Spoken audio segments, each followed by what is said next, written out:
सगळ्यांना नमस्कार. वाचनकट्टा माय मराठी मंडळ, कर्तव्यकट्टा आणि यशवंत बिब्लिओफाईल्स आयोजित आवडत्या पुस्तकाचे अभिवाचन या उपक्रमात आमचे विद्यार्थी त्यांना आवडलेल्या पुस्तकाचे अभिवाचन करत आहेत. या उपक्रमातील पहिले पुस्तक आहे पसायधन. लेखक विश्वाधार देशमुख, प्रकाशक विष्णू जोशी, काव्याग्रह प्रकाशन, वाशिम. पसायधन या पुस्तकाच्या अभिवाचनाचा आजचा हा पुढचा भाग. आपण याचेही स्वागत कराल अशी अपेक्षा आहे. धन्यवाद.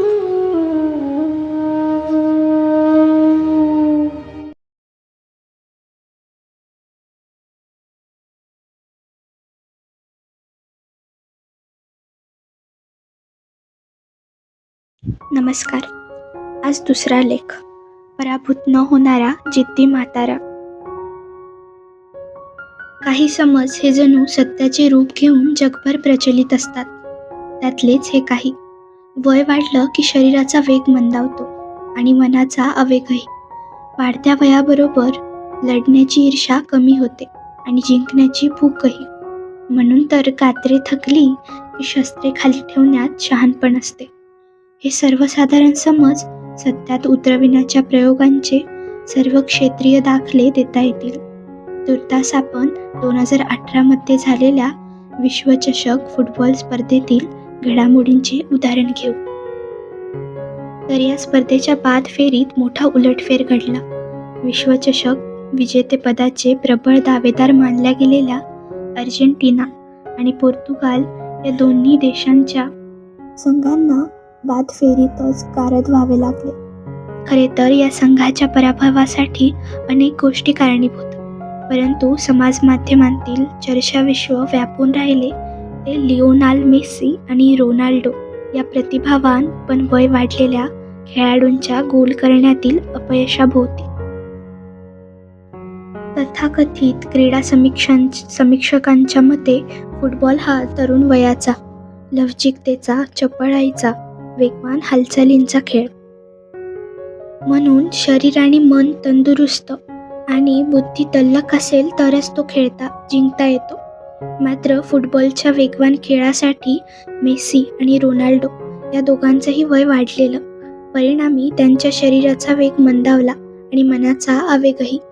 त्यांच्यातली लढण्याची ईर्ष्या कमी झाली आणि जिंकण्याची भूकही. म्हणून ते दोघेही या स्पर्धेत मिसफिट ठरले. उम्र का तकाजा लक्षात घेऊन गात्रे थकलेल्या खेळाडूंनी आता आपली शस्त्रे खाली ठेवत निवृत्त व्हायला हवे. ही चर्चा कितीतरी काळ क्रीडा विश्वाच्या केंद्रस्थानी होती. फुटबॉलमध्ये मेसी रोनाल्डो, क्रिकेटमध्ये अगोदर धोनी युवराज, आता रोहित विराट, टेनिसमध्ये पेस भूपती आणि राजकारणात अडवाणी पवार यांची वाढत्या वयाबरोबर पूर्वीची जादू संपल्याने त्यांनी संन्यास स्वीकारला पाहिजे ही चर्चा वेळोवेळी उच्चर्वात सुरू असते. थोडक्यात जगभर सगळीकडेच उतरणीला लागलेले वय हेच जणू वानप्रस्थाची वेळ ठरविण्याचे पॅरामीटर मानले जाते. पण खरोखरच वाढते वय हा वेगावेग, जिद्द, ईर्ष्या, ध्येय, धाडस यांच्या मार्गातील अडसर आहे का? उतारवयाचे निमित्त पुढे करून म्हातारपणाला परिघावर ढकलण्याचे प्रयोग सुरू झाले की सहज स्मरण होते अर्नेस्ट हेमिंग्वेच्या The Old Man and the Sea मधील सॅन्तियागोचे या जिद्दी म्हाताऱ्याचे. The Old Man and the Sea ही अर्नेस्ट हेमिंग्वे या अमेरिकी लेखकाची 1952 मध्ये प्रकाशित झालेली कादंबरी. खरे तर या कादंबरीपूर्वी आणि नंतरही हेमिंग्वेने खूप लेखन केले. पण इतक्या वर्षांनंतरही हेमिंग्वे म्हटले की आठवण होते ती The Old Man and the सीचीच. अनेक भाषात भाषांतर होऊन या कादंबरीने जगभरातील वाचकांच्या मनावर गारूड केले आहे. मराठीत पु ल देशपांडे यांनी एका कोळीयाने या शीर्षकाने तिचा नितांत सुंदर अनुवाद केला आहे. या कादंबरीनेच हेमिंग्वेला प्रतिष्ठेचे पुलित्झर पारितोषिक मिळवून दिले आणि नोबेलचा सर्वोच्च सन्मानही. गल्फच्या खोल समुद्रात एकट्याने जाऊन मासेमारी करणाऱ्या सॅन्टियागो नावाच्या म्हाताऱ्या कोळ्याची ही कहाणी आहे. सतत 84 दिवस त्याच्या गळाला एकही मोठा मासा लागत नाही. सारेजण त्याची टर उडवतात. त्याला फुटक्या नशिबाचा ठरवतात. त्याच्याबरोबर नेहमी येणारा, त्याच्या मासेमारीचा चाहता असणारा बारका छोकराही त्याच्या वडिलांनी जबरदस्ती केल्याने म्हाताऱ्याला सोडून दुसऱ्या नशीबवान बोटीवर निघून जातो. कुटुंबात अन्य कुणाचा आधार नाही.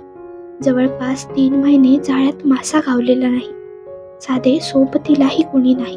अशा पराकोटीच्या प्रतिकूल परिस्थितीत उतरणीला लागलेल्या, सततची उपासमार सोसावी लागल्याने शरीराने जर्जर झालेल्या, त्वचा काळवंडून गेलेल्या म्हाताऱ्याने मोडून पडायला हवे. आपली शस्त्रे खाली टाकून निसर्ग आणि नियतीपुढे सपशेल शरणागती पत्करायला हवी. परंतु हा म्हातारा असे काहीही करत नाही. उलट एकट्याच गल्फच्या खोल समुद्रात आपली होडी लोटून मासेमारीसाठी निघतो. भर समुद्रात गेल्यावर आजवर कधीही न पाहिलेल्या मर्लिन नावाच्या महाकाय माशाशी त्याची गाठ पडते. गाळाला लागलेल्या या महाप्रचंड माशाशी म्हाताऱ्या सॅन्टियागोची झुंज सुरू होते. संपूर्ण 2 दिवस आणि 2 रात्री ही लढत सुरू राहते. परंतु अखेरीस आपल्या अनुभवाच्या, हिमतीच्या आणि कौशल्याच्या बळावर म्हातारा त्या महाकाय माशाची शिकार करतो. पहिली लढाई तो जिंकतो. पण या माशाची शिकार घेऊन परतीच्या प्रवासाला निघताच पुढच्या अकल्पित घनघोर युद्धाला सुरुवात होते. महाकाय माशाची शिकार करताना त्याचे रक्त समुद्राच्या पाण्यात पसरते आणि या रक्ताच्या वासाने शार्क माशांची झुंड मेलेल्या माशाच्या शरीरावर हल्ला चढवते. अगोदरच 48 तासांच्या झुंजीने म्हातारा थकलेला असतो. त्यात अचानकपणे आलेले हे शार्क माशांच्या झुंडीचे आक्रमण त्याला हैराण करते. हे आक्रमण परतून लावण्यासाठी तो जीवाच्या आकांताने लढू लागतो. त्याच्या जवळची अवजारे तुटून पडतात. खांदे दुखावतात. म्हातारे शरीर गलित गात्र होते. पण तरीही तो लढणे थांबवत नाही. शार्कची झुंड मर्लिन माशाचे लचके तोडू लागते. तेव्हा हा जिद्दी म्हातारा शार्कच्या झुंडीवर तुटून पडतो, धाडसाने लढतो आणि अखेरच्या शार्क माशाला मारून संपवतो. या घनघोर युद्धात म्हाताऱ्या जवळची अवजारे निकामी होतात. त्याचे हात आणि खांदे रक्तबंबाळ होतात. मर्लिन माशाच्या मांसाचे लचके तुटल्याने त्याचा केवळ सांगाडा शिल्लक राहतो. थोडक्यात या युद्धात म्हाताऱ्याला पराभव पत्करावा लागतो, पण तो पराभूत होत नाही. म्हणून तर महाकाय माशाचा सांडगा होडीसोबत किनाऱ्यावर सोडून म्हातारा घरी परततो. थकलेले शरीर अंथरुणावर टाकतो, पण त्याचे चिरतरुण मन मात्र आफ्रिकेच्या किनाऱ्यावरील सिंहाची स्वप्ने पाहत राहते. दीर्घ कथा म्हणता येईल अशी अवघ्या 127 पृष्ठांची ही कादंबरी. परंतु हेमिंग्वेने म्हाताऱ्या जिद्दी सॅन्टियागोचे जे चित्र रेखाटले आहे, त्यामुळे विश्वसाहित्यात ही कादंबरी अजरामर झाली आहे. कादंबरीच्या सुरुवातीलाच या नायकाचे वेगळेपण सांगताना लेखक म्हणतो, everything about him was old except his eyes and they were the same colour as the sea and were cheerful and undefeated. म्हणजे भले उतार वयामुळे या म्हाताऱ्याचे शरीर जीर्ण झाले असेल, गात्रे जर्जर झाली असतील, पण त्याच्या डोळ्यात जीर्णतेचा लवलेशही नव्हता. उलट त्याच्यात चैतन्याची चमक उसळी मारत होती. म्हणून तर कादंबरीच्या अखेरीला सगळे काही संपलेले असताना म्हाताऱ्याचे डोळे आफ्रिकेच्या किनाऱ्यावरील सिंहाची स्वप्ने पाहत असतात. म्हातारपण हे कष्टातून सूट आणि सहानुभूती मिळवण्यासाठी किंवा व्यवहारातून बाद ठरवून वानप्रस्थी धाडण्यासाठी वापरण्याची रीत म्हणून सगळीकडे प्रचलित आहे. पण वय हा काही निवृत्तीचा निकष ठरू शकत नाही, कारण वयापेक्षाही वृत्ती माणसावर प्रभाव गाजवत असते आणि ज्याची वृत्ती चिरतरुण असते त्याला एक वेळ उद्ध्वस्त करता येईल, पण पराभूत निवृत्त करता येत नाही. Man can be destroyed but not defected हा सॅन्टियागोचा संदेश सदैव आपल्या स्मरणात राहायला हवा.